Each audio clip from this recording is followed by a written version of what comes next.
In the last month, I have encountered two different people who were recently diagnosed with Parkinson's disease. One was in an email, and the second one was in a support group. And it brought back the flood of overwhelming fear and how can this be, the surrealness of it all, and it brings it back. And I could see it, during our Zoom group. I could see it in this person's eyes, and it's heartbreaking. And so I'm making this video to basically, first of all, the first thing that I would say to anybody, that we all said to, this person in our group, your life is not over. You still have plenty of life to live. And, yes, there's going to be challenges, but, that's not Parkinson's specific. It just kind of comes with living. We can get in a car accident and have lifelong challenges from that too. So sooner or later, most of us have challenges that we're going to end up dealing with. Parkinson's challenges for sure are unique, but you can manage them. So anyways, yeah, I'm doing this video for, it's for anybody with Parkinson's, but my focus is definitely more on people who are newly diagnosed. And for those of you who don't know me, my name is Jennifer Sullivan. This channel is the Parkinson's Wiggles Project, where I focus on mental health and trying to live the best life that we can possibly live with this disease. And I share my story with Parkinson's and my thoughts, my opinions. I'm not a doctor, I'm just a person with Parkinson's. And in this video, I would love to share with you, what I wish that I knew when I was newly diagnosed with Parkinson's. Yes, and very important just to know, all the sources that I use for this video, I will put in the description down below so you can access them. And then I might mention some of my own videos, which I'll include too, where I go more in depth on some of the subjects I'm just going to kind of, let's say, lightly cover or mention in this video. So yeah, subscribe, hit the like button. It really helps my channel grow. And okay, so here we go. Let me scroll here. And then those of you who know me, I just got glasses. I got an eye exam yesterday, and it's like, wow. It's not like, it was all blurry, but my goodness, I could see before, but everything's just so much crisper. And then now my computer with my notes is at further distance, and it's just wow, I don't have to strain my eyes. But anyways, yes, I'm trying to get used to my new glasses. This first bit of wisdom that I'm going to share is from my own experience, and it's also from the meeting that I was in last night, where we recommended this person confirm their diagnosis, get a second opinion if there's any doubt. Even if there's not, you really want to make sure that you're absolutely treating the right disease, and that you indeed have Parkinson's. For younger onset, I think it can be more challenging for doctors. We all present a little bit differently. So for example, I have an intention tremor, which is when my hand is in action. It's not a resting tremor, which is more commonly seen with people with Parkinson's. And then, so I think for young onset, for women are harder to diagnose. And this was from PBS. It says, its symptoms show up differently in women and men, and women are often misdiagnosed or diagnosed late. Dr. Sonia Mathur, a Parkinson's disease advocate and family physician. It's from PBS. Link is down below. Definitely get a second opinion. It's really important. My story, and I say this despite my story. So the first person that I saw was a neurologist. They diagnosed me with Parkinson's. I wanted a second opinion.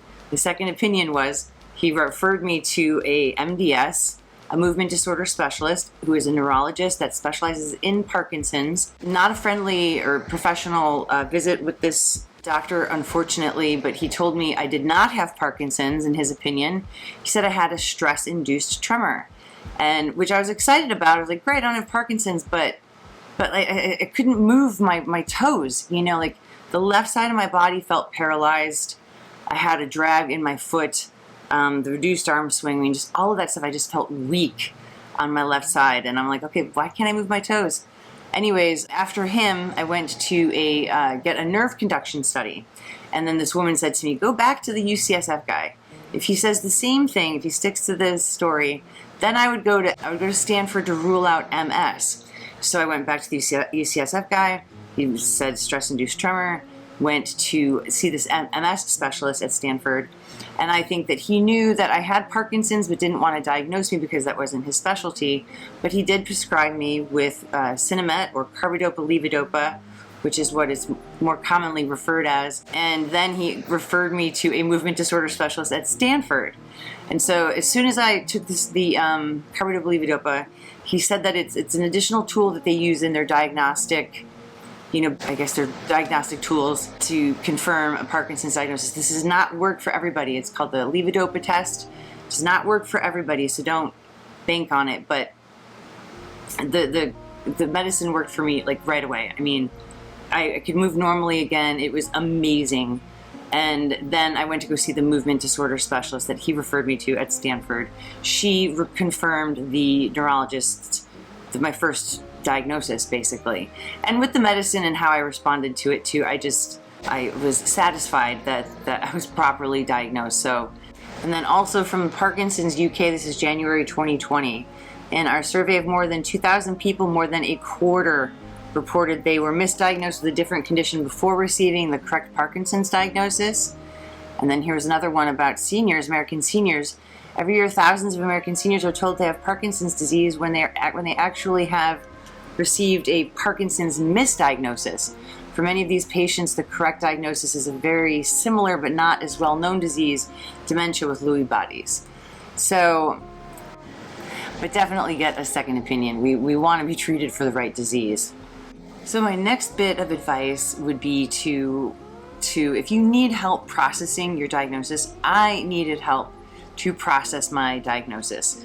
I've never been anti-therapy or anything like that, but I'd never gone into therapy, and it was the best decision that I think I made in the beginning, because it set me on, I feel like, a really sound footing to process and deal with, like, what does this mean for me now, and work with those fears. I was just, in my mind, it was like, you've got Parkinson's, your life is over. There was like no in between. I mean, I just instantly thought the worst of everything, and it's not healthy to think that way or to see the diagnosis like that, because it's not true, number one.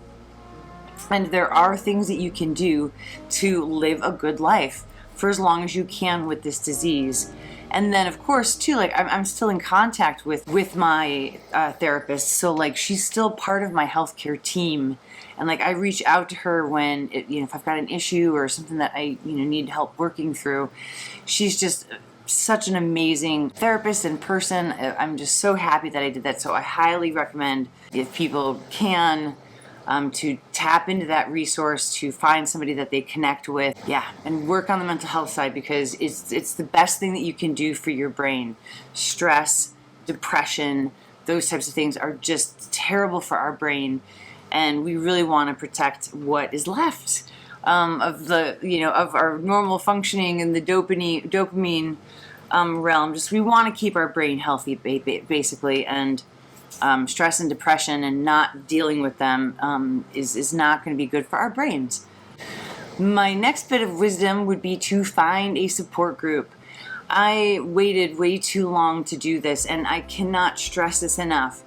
I have learned so much about this disease from other people with Parkinson's, from my own experience, sharing it with them, hearing about their experiences, bouncing ideas and things that we've heard from other people off of each other. I mean, it's just, I can't stress enough like how important and vital that resource is, to have people that and friends with this disease, because they are going to understand what you're talking about in a way that even your movement disorder specialist is not going to understand, unless your movement disorder specialist has Parkinson's disease. I would totally recommend that. So there is Davis Finney, there's the American Parkinson's Association, there's PMD Alliance, there's the Michael J. Fox Foundation. There are all kinds of great resources that are out there.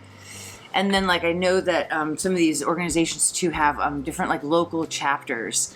So take a look on their websites and see what they offer, and try also to Like I found a young onset group that's mixed, men and women. Then I also have a women's group too. Okay, so my next bit of wisdom is a little bit more complicated, and it's about finding a good doctor, being your own advocate. So I think these are kind of tricky, but again, being patient. But we all need doctors who are going to listen to us.